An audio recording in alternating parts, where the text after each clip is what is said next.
नमस्कार साथियों, एक बार पुनः आपका स्वागत है NIC classes by Munis YouTube channel पर।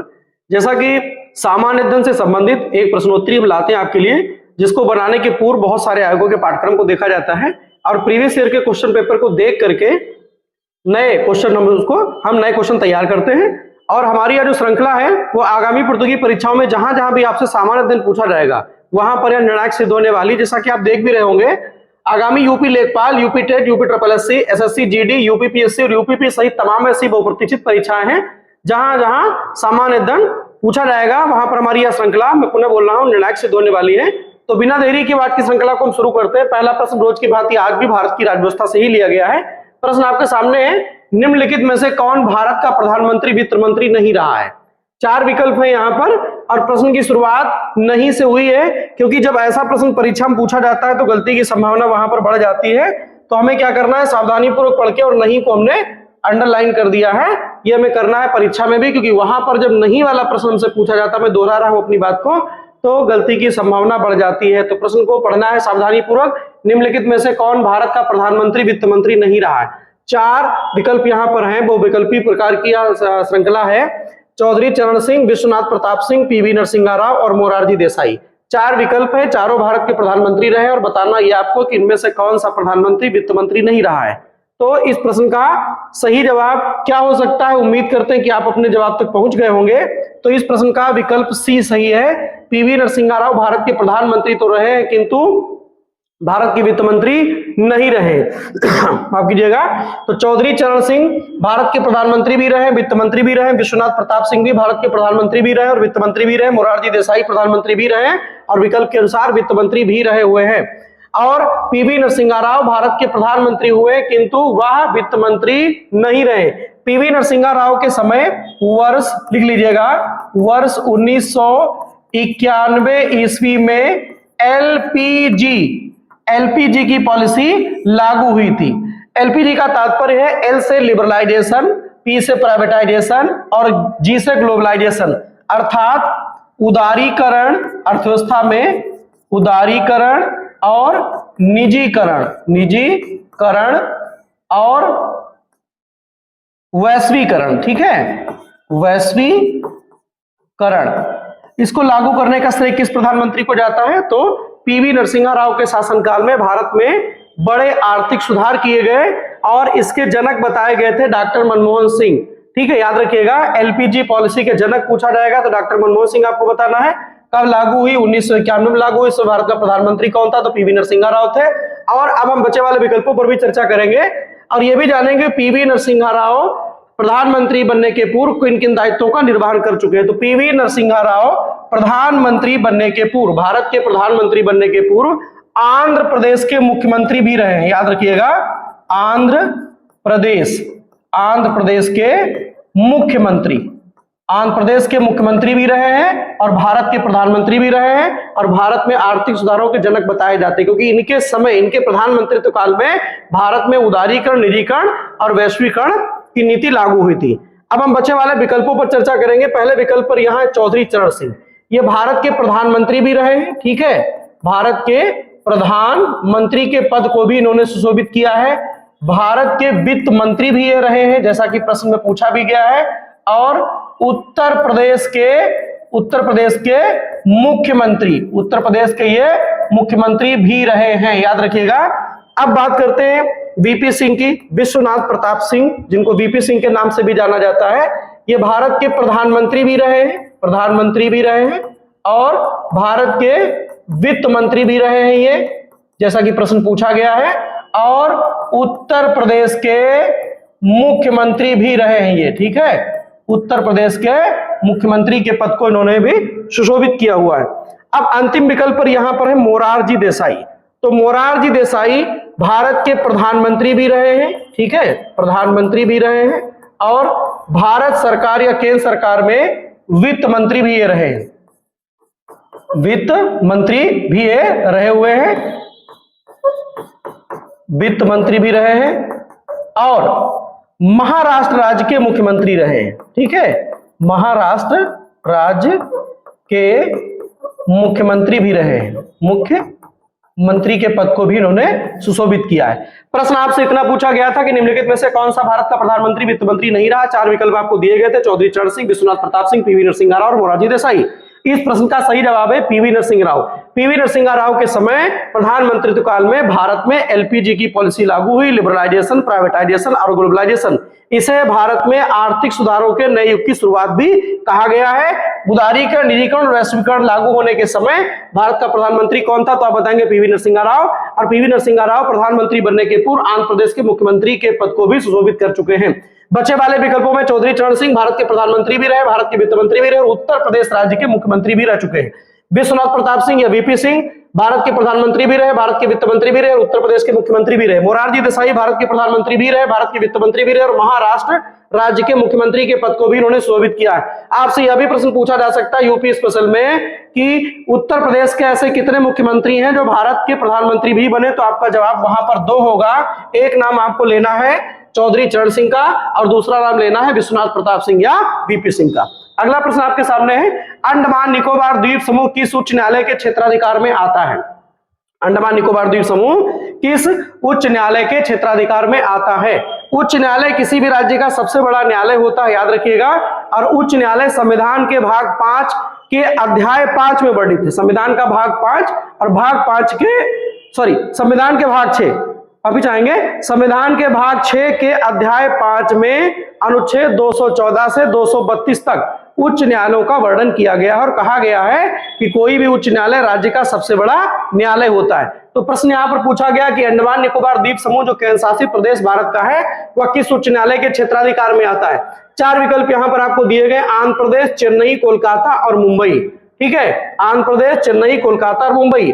तो इस प्रश्न का सही जवाब है कोलकाता। ठीक है, कोलकाता उच्च न्यायालय के क्षेत्राधिकार में अंडमान निकोबार द्वीप समूह आता है। याद रखिएगा, कोलकाता उच्च न्यायालय के क्षेत्र में अंडमान क्षेत्राधिकार में अंडमान निकोबार द्वीप समूह केंद्र शासित प्रदेश आता है। अब हम बात करेंगे उच्च न्यायालयों की। तो उच्च न्यायालय, जैसा कि मैंने भी पूर्व में बोला कि उच्च न्यायालय राज्य का सबसे बड़ा न्यायालय होता है। कहां पर इसका वर्णन है, संवैधानिक प्रावधान की बात करेंगे तो भाग 6 के अध्याय, ठीक है, अध्याय 5 में अनुच्छेद कौन सा है, तो 214 से 232 तक। ठीक है, अनुच्छेद 214 से 232 तक में इसका वर्णन किया गया है कि उच्च न्यायालय कैसे गठित होगा और उसके क्या क्या क्षेत्राधिकार होंगे। ये सारी प्रक्रिया का वर्णन संविधान के भाग 6 के अध्याय 5 में अनुच्छेद 214 से 232 तक में वर्णित है। याद रखिएगा, अनुच्छेद 214 में कहा गया है कि प्रत्येक राज्य के लिए एक उच्च न्यायालय होगा, किंतु अनुच्छेद 231 में कहा गया है कि संसद विधि के द्वारा 2 या 2 से अधिक राज्यों के लिए एक उच्च न्यायालय बना सकती है। 2 या 2 से अधिक राज्यों के लिए संसद एक उच्च न्यायालय बना सकती है, भी आपको याद रखना है। तो वर्तमान में उच्च न्यायालयों की संख्या भारत में कितनी है, तो जवाब देना है आपको 25। और राज्यों की संख्या कितनी है, तो 28। और केंद्र शासित प्रदेशों की संख्या कितनी है, तो 8। ठीक है, याद रखिएगा। तो 28 राज्य और 8 केंद्र शासित प्रदेशों पर भारत में वर्तमान समय में 25 उच्च न्यायालय हैं, जिनमें सबसे नया आंध्र प्रदेश का उच्च न्यायालय है। ठीक है, अब बात करें कोलकाता उच्च न्यायालय। तो जो कोलकाता उच्च न्यायालय है यह वर्ष 1862 में स्थापित हुआ। कब स्थापित हुआ, 1862 में यह न्यायालय स्थापित हुआ। ठीक है, स्थापित हुआ। और इसका अधिकार क्षेत्र कहां कहां पर है, तो इसका एक अधिकार क्षेत्र है, राज्य कौन सा है, तो पश्चिम बंगाल। ठीक है, पश्चिम बंगाल। और इसका अधिकार क्षेत्र कहां है, अंडमान निकोबार द्वीप समूह, जैसा कि प्रश्न में पूछा भी गया। अंडमान निकोबार द्वीप समूह, अंडमान निकोबार द्वीप समूह और पश्चिम बंगाल, कोलकाता इसके अधिकार क्षेत्र में आता है, ये भी याद रखिएगा। और इसकी एक खंडपीठ भी है। ठीक है, इसकी खंडपीठ कहां पर है, कोलकाता उच्च न्यायालय की एक खंडपीठ भी है। कहां पर है, तो वह अंडमान निकोबार द्वीप समूह की राजधानी क्या है, पोर्ट ब्लेयर। ठीक है, पोर्ट ब्लेयर में इसकी एक खंडपीठ भी, ये भी आपको नोट कर लेना है। तो कोलकाता उच्च न्यायालय की स्थापना होती है 1862 में, यह स्थापित हुआ है। पश्चिम बंगाल और अंडमान निकोबार द्वीप समूह तक इसका क्षेत्राधिकार है। इसकी मुख्य जो पीठ है वह कोलकाता में है, जैसा कि प्रश्न यहाँ पर पूछा गया, जवाब जो आपको दिया गया। और इसकी खंडपीठ कहाँ है, आप बताएंगे पोर्ट ब्लेयर। अंडमान निकोबार द्वीप समूह की राजधानी पोर्ट ब्लेयर में इसकी खंडपीठ है। अब हम बचे वाले विकल्पों पर चर्चा करेंगे। तो पहला विकल्प हमारा है आंध्र प्रदेश। आंध्र प्रदेश के लिए एक अलग से उच्च न्यायालय की स्थापना वर्ष 2019 में होती है। ठीक है, याद रखिएगा, वर्ष 2019 में स्थापित, ठीक है, स्थापित हुआ है। और इसकी जो मुख्य पीठ है वो कहां पर है, तो अमरावती में है। अमरावती, ठीक है, अमरावती में इसकी मुख्य पीठ है। अब ये 2019 में स्थापित है। अब हम बात करेंगे जो दूसरे विकल्प में दिया है चेन्नई उच्च न्यायालय, ठीक है, जिसे मद्रास उच्च न्यायालय के नाम से भी जाना जाता है। चेन्नई उच्च न्यायालय की स्थापना भी 1862 में होती है। कब होती है, तो वर्ष 1862 में स्थापित होता है यह, ठीक है, 1862 में यह न्यायालय स्थापित होता है।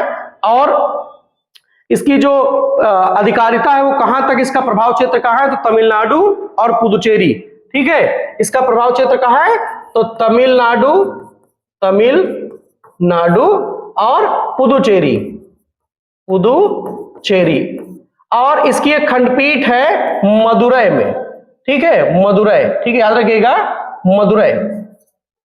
मदुरै में इसकी क्या है, खंडपीठ इसकी मदुरै में है। अब हम बात करेंगे मुंबई उच्च न्यायालय, जो कि अंतिम विकल्प के रूप में यहां पर दिया हुआ है। मुंबई उच्च न्यायालय की स्थापना भी 1862 में होती है। कब होती है स्थापना, तो वर्ष 1862 में स्थापित, वर्ष 1862 में स्थापित होता है। और पहले इसका बंबई उच्च न्यायालय नाम था, वर्तमान में इसको मुंबई, महाराष्ट्र का जो महाराष्ट्र की राजधानी उसको मुंबई के नाम से हम लोग जानते हैं। और इसका जो अधिकार क्षेत्र वह कहां पर है, महाराष्ट्र, गोवा, दमन-दीव और दादर नगर हवेली, ठीक है। तो एक तो महाराष्ट्र के बाद गोवा और दमन, दीव और दादर नगर हवेली, ठीक है, दमन-दीव और दादर नगर हवेली, याद रखिएगा। और इसकी एक खंडपीठ भी है जो कि गोवा की राजधानी पणजी में। इसकी खंडपीठ कहां पर है, तो खंडपीठ कहां है, पणजी में है, पणजी, जो कि गोवा की राजधानी है। अब एक बार हम प्रश्न को पुनः पढ़ेंगे। अंडमान निकोबार द्वीप समूह किस उच्च न्यायालय के क्षेत्राधिकार में आता है। 4 विकल्प आपको दिए गए थे, आंध्र प्रदेश, चेन्नई, कोलकाता और मुंबई। इस प्रश्न का सही जवाब हो गया कोलकाता उच्च न्यायालय की स्थापना भी आपको बताई गई 1862 में हुई। पश्चिम बंगाल अंडमान निकोबार द्वीप समूह इसके प्रभाव क्षेत्र में है, अधिकार क्षेत्र में है। और इसकी एक खंडपीठ अंडमान निकोबार द्वीप समूह की राजधानी पोर्ट ब्लेयर में स्थापित है, याद रखिएगा। वर्तमान समय भारत में राज्य कितने, 28, केंद्र शासित प्रदेश कितने, 8 और उच्च न्यायालय का मतलब हाई कोर्ट कितने हैं, तो आपको जवाब देना है 25। अब पहला विकल्प यहां पर दिया था आंध्र प्रदेश, तो आंध्र प्रदेश के लिए एक अलग से उच्च न्यायालय की स्थापना वर्ष 2019 में होती है, जो कि भारत में सबसे नया उच्च न्यायालय है। और इसकी जो पीठ है, प्रधान पीठ, वह कहां पर है, तो अमरावती में है। चेन्नई उच्च न्यायालय 1862 में स्थापित है, तमिलनाडु, पुदुचेरी तक इसका प्रभाव क्षेत्र है। मदुरै में इसकी खंडपीठ है, ठीक है। मुंबई उच्च न्यायालय 1862 में स्थापित हुआ, महाराष्ट्र, गोवा, दमन-दीव, दादर नगर हवेली तक इसका प्रभाव क्षेत्र है। और इसकी एक खंडपीठ पणजी में स्थापित की गई, गोवा की राजधानी पणजी। आगे बढ़ते हैं। गुप्त वंश के किस राजा को नालंदा विश्वविद्यालय का निर्माता माना गया। चंद्रगुप्त प्रथम, कुमारगुप्त प्रथम, समुद्रगुप्त और स्कंदगुप्त। तो इस प्रश्न का सही जवाब है कि 5वीं शताब्दी में स्थापित किए गए इस विश्वविद्यालय की स्थापना में सबसे ज्यादा योगदान उस समय के शासक कुमारगुप्त प्रथम ने की थी, ठीक है। यह विश्वविद्यालय कब बना था, तो 5वीं शताब्दी में बना था, याद रखिएगा, 5वीं शताब्दी में बना, ठीक है। यह विश्वविद्यालय जो है 5वीं शताब्दी में स्थापित हुआ। और इसकी स्थापना में सबसे ज्यादा योगदान गुप्त वंश के जो शासक है कुमारगुप्त प्रथम ने की। और इस विश्वविद्यालय में आज का जो दक्षिण कोरिया और उत्तर कोरिया है, कोरिया, जापान, ठीक है, जापान और तिब्बत सहित तमाम देशों के विद्यार्थी यहां पर पढ़ने आते थे। इस विश्वविद्यालय के पास एक बहुत बड़ा पुस्तकालय भी था। और 12वीं शताब्दी में बख्तियार खिलजी नाम के एक आक्रांता के द्वारा, बख्तियार खिलजी, ठीक है, बख्तियार खिलजी के द्वारा इस विश्वविद्यालय को नष्ट कर दिया गया और तात्कालिक इतिहासकारों के अनुसार इसके पुस्तकालय से 6 महीने तक आग की लपटें देखी गई। अब हम बात करते हैं वर्तमान में, तो वर्तमान में जनपद का नाम है नालंदा। बिहार में आज भी नालंदा जनपद है, पहले भी था, ठीक है। जो नालंदा विश्वविद्यालय वो नालंदा जनपद में ही उसके अवशेष पाए गए हैं। नालंदा जनपद में राजगीर नाम के स्थान पर, ठीक है, राजगीर में प्रधानमंत्री जी के द्वारा नालंदा नाम से एक विश्वविद्यालय दोबारा से बनवाया गया है। इसका जो परिसर है वो बनकर के तैयार हो गया है। भारत के खोए हुए गौरव को पुनः माननीय प्रधानमंत्री जी की दूरदृष्टि के कारण प्राप्त किया गया है। तो आपको याद रखना है कि नालंदा विश्वविद्यालय की स्थापना में कुमारगुप्त प्रथम का योगदान सबसे ज्यादा था। 5वीं शताब्दी में यह विश्वविद्यालय बना। कोरिया, जापान, तिब्बत सहित तमाम देशों के विद्यार्थी यहाँ पढ़ने आते थे। 12वीं शताब्दी में बख्तियार खिलजी के द्वारा इस विश्वविद्यालय को नष्ट कर दिया गया। बिहार के नालंदा जनपद में राजगीर के समीप इसी परिसर, जो पुराना विश्वविद्यालय था जहां पर इसके अवशेष पाए गए, इसी परिसर के आसपास माननीय प्रधानमंत्री जी के आगे मतलब आह्वान पर या उनकी दूरदर्शिता के कारण यहां पर विश्वविद्यालय का एक परिसर पुनः बनाया गया है। अगला प्रश्न आपके सामने है, दिल्ली सल्तनत के द्वारा किस भाषा को मुख्यतः संरक्षण प्रदान किया गया था? अरबी, फारसी, तुर्की और उर्दू। 4 विकल्प यहां पर है। तो दिल्ली सल्तनत के द्वारा सबसे ज्यादा किस भाषा को प्रोत्साहन दिया गया? तो सही जवाब होगा फारसी, ठीक है। फारसी उस समय की, मुगलों के समय भी आधिकारिक भाषा फारसी ही रही है। तो फारस की खाड़ी के आसपास के देशों में जो भाषा बोली जाती थी, जो भारत में वहां से जो विद्वान आए, वहां से कुछ आक्रांता भी आए, उन शासकों का वहां से लगाव भी था, तो फारसी भाषा को संरक्षण सबसे ज्यादा दिया गया था। अगला प्रश्न आपके सामने, पाइका विद्रोह कहां हुआ था? अवध में, राजस्थान में, उड़ीसा और केरला में। तो केरल को इस समय क्या कहेंगे? केरलम, ठीक है, याद रखिएगा। केरल का नया नाम आपसे पूछा जा सकता है, तो केरलम है। तो अब इस प्रश्न को दोबारा हम पढ़ेंगे, पाइका विद्रोह कहां हुआ था? अवध में, राजस्थान में, उड़ीसा में या केरल में? तो इस प्रश्न का सही जवाब है उड़ीसा में हुआ था और 1817 ईस्वी में हुआ था, ठीक है। 1817 ईस्वी में पाइका विद्रोह हुआ था, याद रखिएगा। और इस विद्रोह का नेतृत्व किसने किया था? तो जगत बंधु नाम के व्यक्ति ने, ठीक है, जगत बंधु नाम के व्यक्ति ने इस आंदोलन का नेतृत्व किया था। और कई बार ये बात मीडिया में आ भी चुकी है कि 1857 की क्रांति के पूर्व 1817 में ही भारत में एक बड़ी जन क्रांति हुई, जिसे पाइका विद्रोह के नाम से जाना जाता है। और हो सकता है कि आगे भविष्य में जो भी संशोधन इतिहास की किताबों में किया जाए, तो वहां पर भारत की प्रथम स्वतंत्रता की क्रांति 1857 की जगह पर पाइका विद्रोह 1817 कर दी जाए। आगे बढ़ते हैं, अगला प्रश्न आपके सामने है, निम्नलिखित में से कौन सी नदी नर्मदा की सहायक नदी नहीं है? यहां पर यह दूसरा प्रश्न हमारी श्रृंखला का, जिसका उत्तर आपको नहीं में देना, हमने इसको अंडरलाइन कर दिया है। 4 विकल्प यहां पर, तवा, दूधी, कोनार और कोयना। कौन सी नदी नर्मदा की सहायक नहीं है? तो हमारे आज के इस प्रश्न का सही जवाब है विकल्प डी, कोयना जो है वह नर्मदा की सहायक नदी नहीं है। वह किसकी सहायक नदी है? तो वह कृष्णा की सहायक नदी, कृष्णा की सहायक नदी है, ठीक है, सहायक नदी है। आपसे पूछा जा सकता है कोयना किसकी सहायक नदी? तो आप बताएंगे कोयना कृष्णा की सहायक नदी है, कृष्णा की सहायक नदी है। और यह नदी महाबलेश्वर की पहाड़ियों से निकलती है, पश्चिमी घाट की महाबलेश्वर की पहाड़ियों से यह नदी निकलती है। कृष्णा प्रायद्वीपीय भारत की एक प्रमुख नदी है। और कृष्णा अपना जल कहां विसर्जित करती है? तो याद रखना है बंगाल की खाड़ी में। और कृष्णा की सहायक नदी कौन है? कोयना, याद रखिएगा। तो कोयना का भी जल बंगाल की खाड़ी में कृष्णा नदी के माध्यम से प्रवाहित होता है। अब हम बचे वाले विकल्पों पर चर्चा करेंगे। तो यहां पर दिया तवा, दूधी और कोनार, और प्रश्न की मुख्य नदी कौन सी है? नर्मदा। तो नर्मदा नदी जो है यह पश्चिम की ओर प्रवाहित होने वाली प्रायद्वीपीय भारत की सबसे बड़ी नदी है, याद रखिएगा। इसकी कुल लंबाई कितनी है? तो 1312 किलोमीटर का इसका प्रवाह है, ठीक है। नर्मदा का प्रवाह कितना है? तो आप बताएंगे 1312 किलोमीटर। राज्य कितने हैं? तो इसका उद्गम होता है मध्य प्रदेश में, और मध्य प्रदेश के बाद यह नदी कहां जाती है? तो जाती है महाराष्ट्र में, इसका प्रवाह महाराष्ट्र में भी है। और महाराष्ट्र के बाद इसका प्रवाह कहां जाता है? तो गुजरात राज्य में जाता है, ठीक है, गुजरात राज्य में जाता है। 3 राज्यों में इसका प्रवाह है, किसका? नर्मदा नदी का। नर्मदा नदी का उद्गम कहां से है? तो मध्य प्रदेश राज्य है। कौन सा राज्य? मध्य प्रदेश। मध्य प्रदेश का जिला है अनूपपुर, ठीक है, जिला है अनूपपुर। अनूपपुर के निकट एक जगह है अमरकंटक। अमरकंटक के पठार से नदी निकलती है। और पर्वत श्रेणी आपसे अगर पूछ ली जाए तो याद रखिएगा मैकाल, ठीक है। पर्वत श्रेणी आपसे पूछा जा सकता है कि नर्मदा नदी किस पर्वत श्रेणी से निकलती है? तो नर्मदा नदी मैकाल पर्वत श्रेणी से निकलती है, याद रखिएगा।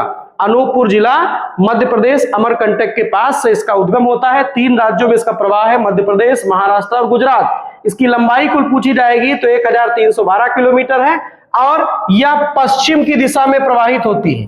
पश्चिम प्रवाही नदी है ये, ठीक है, पश्चिम प्रवाही नदी है। और खंभात की खाड़ी में, खंभात की खाड़ी कहां पर है? तो राज्य पूछा जाएगा तो आप बताएंगे गुजरात, और अगर वाटर बॉडी बड़ी पूछी जाएगी तो बताएंगे अरब सागर। अरब सागर में अपना जल यह विसर्जित कर देती है। प्रायद्वीपीय नदियों में पश्चिम की ओर प्रवाहित होने वाली नदियों में भारत की सबसे बड़ी नदी नर्मदा है। प्रवाह 1312 किलोमीटर है। 3 राज्यों में प्रवाह है, मध्य प्रदेश, महाराष्ट्र और गुजरात। अनूपपुर जिला अमरकंटक के निकट मैकाल पर्वत श्रेणी पश्चिमी प्रवाही नदी है। खंभात की खाड़ी में गुजरात राज्य में अपना यह जल अरब सागर में विसर्जित कर देती। अब बात करेंगे तवा। तो तवा नर्मदा की सहायक नदी है। दूधी भी है, कोनार भी है, एक नदी और है हिरन, ठीक है, हिरन। एक नदी और है बरनेर, ठीक है, बरनेर। तो ये सारी नदियां नर्मदा की प्रमुख सहायक नदियां हैं। आगे बढ़ते हैं। अगला प्रश्न है, भारत में स्थानांतरित कृषि दीपा का संबंध किस राज्य से है? स्थानांतरित कृषि का तात्पर्य है कि पूर्व में जनजातियों के द्वारा जंगलों को काट करके भूमि को समतल बनाया जाता था और उर्वरा युक्त भूमि का उपयोग कृषि कार्यों में किया जाता था। जैसे उर्वरा क्षमता कम हुई, जंगलों को काट करके अगले स्थान पर जाकर के भूमि को समतल करना ही झूमी कृषि कहलाता है। तो स्थानांतरित कृषि दीपा का संबंध, दीपा नाम से स्थानांतरित कृषि भारत में की जा रही है, तो कहां पर उसका क्षेत्र आपको बताना है। 4 विकल्प है, उत्तर पूर्वी भारत, दक्षिण भारत के राज्य, छत्तीसगढ़ और आंध्र प्रदेश। तो इस प्रश्न का सही जवाब है विकल्प डी। छत्तीसगढ़ में एक जनपद है बस्तर, ठीक है, बस्तर जिला में यह कृषि की जाती है, इसका नाम दीपा है। आंध्र प्रदेश में इसको पोडू के नाम से जानते हैं, पोडू, ठीक है। और पूर्वोत्तर भारत में इसे झूमिंग कृषि कहा जाता है, झूमिंग कृषि या झूम कृषि कहा जाता है, याद रखिएगा। तो पूर्वोत्तर भारत में झूमिंग, छत्तीसगढ़ में बस्तर जिला जो है वहां पर आपको दीपा नाम इसको दिया गया और आंध्र प्रदेश में इसको पोडू नाम से जानते हैं, स्थानांतरित कृषि। आगे बढ़ते, निम्नलिखित में से कौन सा देश भू आवेष्टित नहीं है? हमारी श्रृंखला का तीसरा प्रश्न, इसको उत्तर आपको नहीं में देना है। 4 विकल्प यहां पर आपको दिए गए, कजाकिस्तान, मंगोलिया, अफगानिस्तान और नौरू। भू आवेष्टित देश को लैंड लॉक कंट्री भी कहा जाता है और भू आवेष्टित देश को लैंडलॉक कंट्री भी कहा जाता है और स्थलबद्ध भी कहा जाता है। एक नाम इसका और है स्थलबद्ध, अर्थात ऐसा देश जिसकी सीमाएं किसी जलराशि से ना लगी हो, किसी महासागर या सागर को स्पर्श ना करती हो। 4 विकल्प है, कजाकिस्तान, मंगोलिया, अफगानिस्तान और नौरू। तो इस प्रश्न का सही जवाब है विकल्प डी। नौरू जो है एक द्वीपीय राष्ट्र है, ठीक है, याद रखिएगा। नौरू जो है एक छोटा सा द्वीपीय राष्ट्र, दक्षिण प्रशांत महासागर में प्रवाल द्वीप से बना हुआ राष्ट्र है। दक्षिण प्रशांत महासागर में यह स्थित है, ठीक है, एक द्वीपीय राष्ट्र है। और इसकी द्वीपीय संरचना को अगर हम पढ़ेंगे तो यह प्रवाल द्वीप है, प्रवाल द्वीप है। अपनी अच्छी जलवायु के लिए यह एक प्रमुख पर्यटक स्थल के रूप में भी उभर कर आया हुआ है, याद रखिएगा। तो नौरू भूमध्य रेखा के नजदीक है, ये भी आपको याद रखना है। अब हम बात करेंगे बच्चे वाले विकल्पों पर। यह विश्व का सबसे बड़ा, ठीक है, विश्व का सबसे बड़ा भू आवेष्टित देश है, जैसा कि प्रश्न आपसे पूछा गया है, इसी में विकल्प की व्याख्या हम कर रहे हैं। यहां पर भू आवेष्टित देश है, यह विश्व का सबसे बड़ा भू आवेष्टित देश है कजाकिस्तान। मंगोलिया विश्व का दूसरा सबसे बड़ा है, विश्व का दूसरा, नंबर 2 पर है, दूसरा सबसे बड़ा